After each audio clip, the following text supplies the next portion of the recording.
And our MAX project is really around people with chronic pain who come to the emergency department. These are folks that are, the euphemism is frequent flyers. They come frequently, they come often, they come sometimes more than once a day, and when they come in, they have the same story, pretty much. And so we realize that it's a fine line between treating pain and enabling addiction. And so this is what we're facing. This is what we're facing, and all emergency departments across the country are facing this.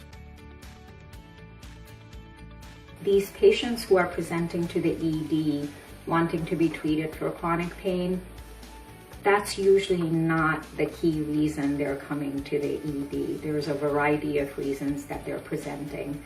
And this project helped us understand that, our mentality is they're coming to the ED, treat and release. You're in the moment looking at what the patient is presenting with.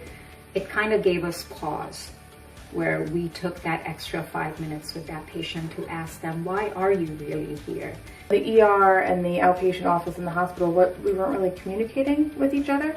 And with these MAX patients, it really gave us the opportunity to hone in on certain people. With the opioid epidemic going on, and we were able to hone in on the problems and really help.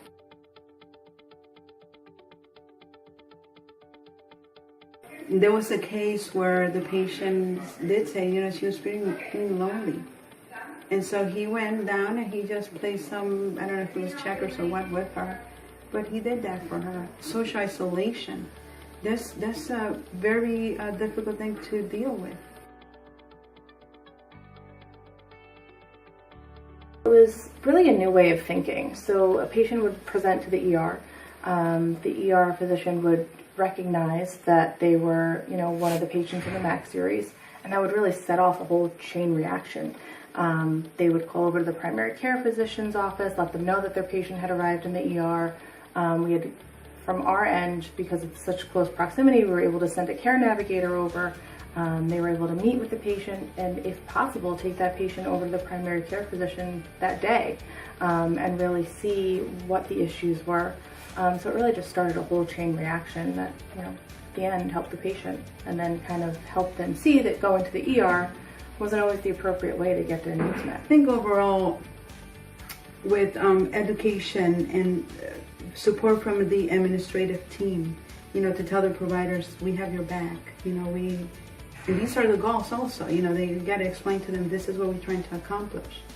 So once we did that, we started to see a change in the culture. The prescription patterns began to shift, and everybody was embracing it, and they were excited. Oh, we have a MAX series, and everybody knew their parts, and they knew exactly what they had to do, and they wanted to do it. And then little by little, we saw the confrontations and the arguments and the time-consuming, episodes dwindling. They were just going away, and it became very smooth. And patients understood what was our standard of care for chronic pain, and they were not challenging us anymore. We would, every warm handoff that we did, we celebrated.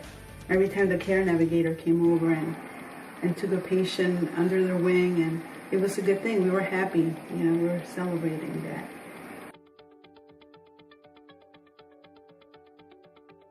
It was a real team effort. We were all on the same page. We were all working together.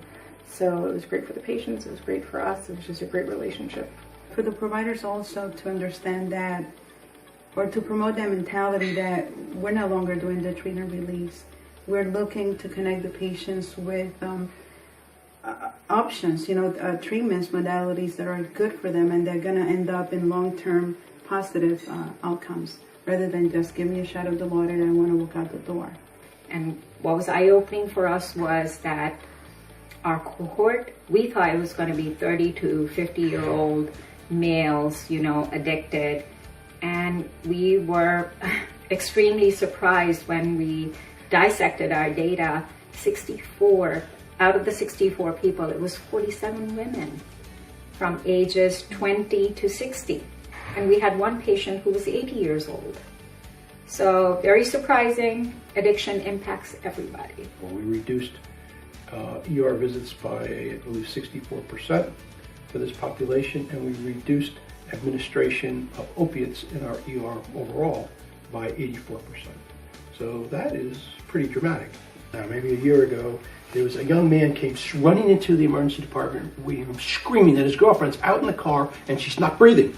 And my staff, they were like amazing. They rushed out there, and they had a wheelchair, and they were spraying the naloxone up her nose, which is a mist to try and reversal agent.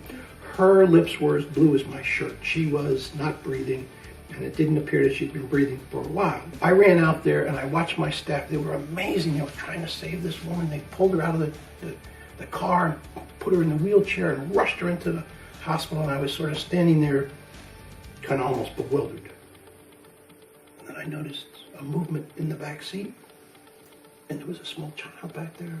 A small child who's been watching mom die in the front seat. So when we think about how powerful addiction is. We think about the most powerful forces that we know.